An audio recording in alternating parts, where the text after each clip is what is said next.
Hi, I'm Gaurav Gopal, and we are here at the Infosys APAC Confluence in Melbourne, Australia. With me, I have Finn Bradshaw, who's the head of digital strategy for Tennis Australia. Welcome, Finn. Thank you very much. It's exciting to be here. Thanks for making time. Finn, before we start with the very tough questions I'm going to ask you,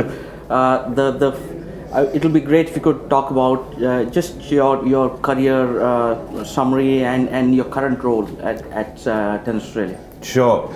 Yeah, I worked at News Corp for quite a while, built up their digital content business there. And then I came to Cricket Australia about 6 years ago, built out the digital program there, and obviously had a lot of engagement with the Indian audience and around the world. And then about 9 months ago, I was lucky enough to get approached by Tennis Australia to come here and head up digital strategy for the Australian Open. So that includes our strategy across digital products, such as the website and the app that Infosys is heavily involved in, but also across content, social media and things like that. Well, great move, and I'm sure Tennis Australia is glad to have you.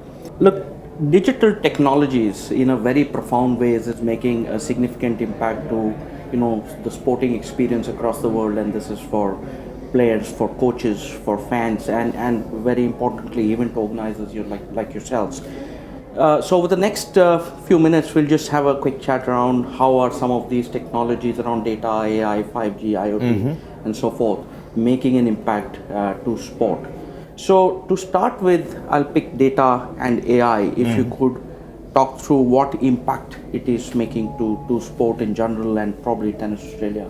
Yeah, well, obviously it's having a big impact on the performance side, enabling coaches and athletes to better prepare against opponents and better educate themselves on how they can change their play.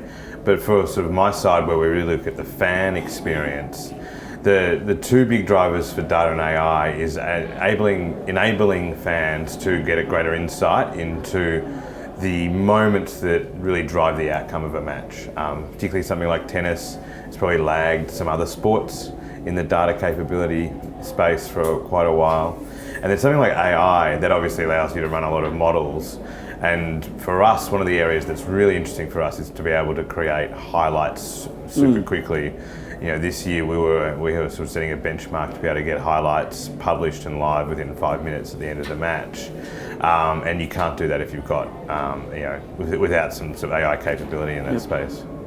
Sure. So that's a great example. And now more data, more AI, more devices, and now turbocharged by 5G networks.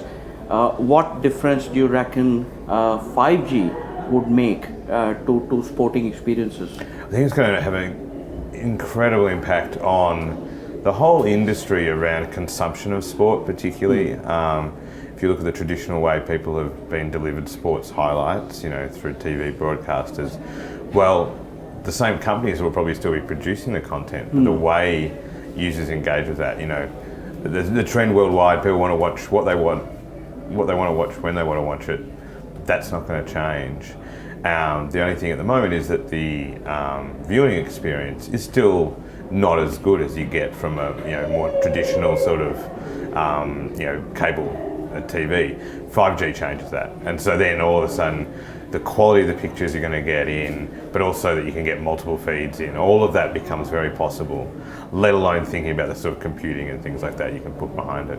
Yeah, excellent. And I guess the fact that we were working with you on creating the 360-degree cam for the courts can help you monetize your stadiums even further. So yeah, that's right. I mean, because tennis is a sport, where the TV experience is spectacular. I mean, there's nothing like being in the stadium. We have the emotion for that, and so I think anything we can do to allow someone who might be sitting in Mumbai or in Shanghai or in Iowa be able to get a sense of what it's like to be in Rod Laver Arena when Roger Federer, wins a 5-setter. Well, we've got to try and do that, don't we? Priceless, I guess. Now, as the head of digital strategy for Tennis Australia, what is your vision for Tennis Australia for the next few years, and what sort of role do you see a company like Infosys playing in your vision? We want to be the best event in the world, not to get too sort of broad on, but that's sort of what we set our sights on.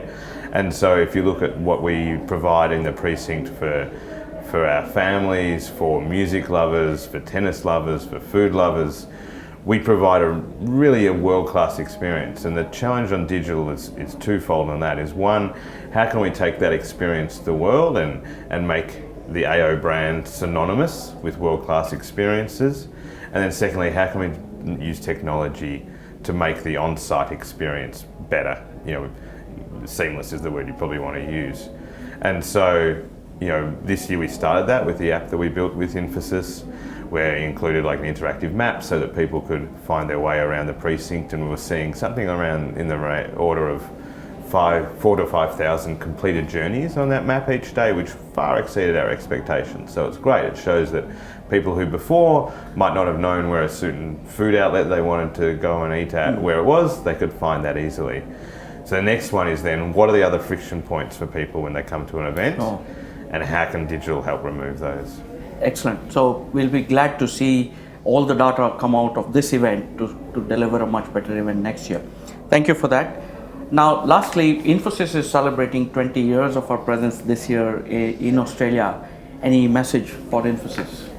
Yeah, absolutely. I think for me, one of the great things to see a rise of a company like Infosys in Australia is I think it really strengthens the bonds between India and Australia. I think both countries have so much in common, and so I think part of the capability that you guys have brought to India, and to be able to become such an integral part of our fabric, is a credit to obviously the skills of your business, but also I think of the close alignment of Australian and Indian cultures. So happy 20th birthday in Australia, and I look forward to another 20 years. Thank you. And the absolute last, Djokovic or theme? Oh, look, your head would have to go with Djokovic. It'd be silly not to, 7 out of 7 here, but team has been very impressive. I think if you're looking at a form line, you can't get better in terms of who team's beaten: Medvedev, Nadal, and then obviously last night against Zverev. It's very impressive. Thanks for putting together an absolutely brilliant Australian Open 2020. So really appreciate that, and we are proud to be the digital innovation partner for Tennis Australia. So thanks again. Thanks for your time. My pleasure. It's been a pleasure working with you and the team. Thank you.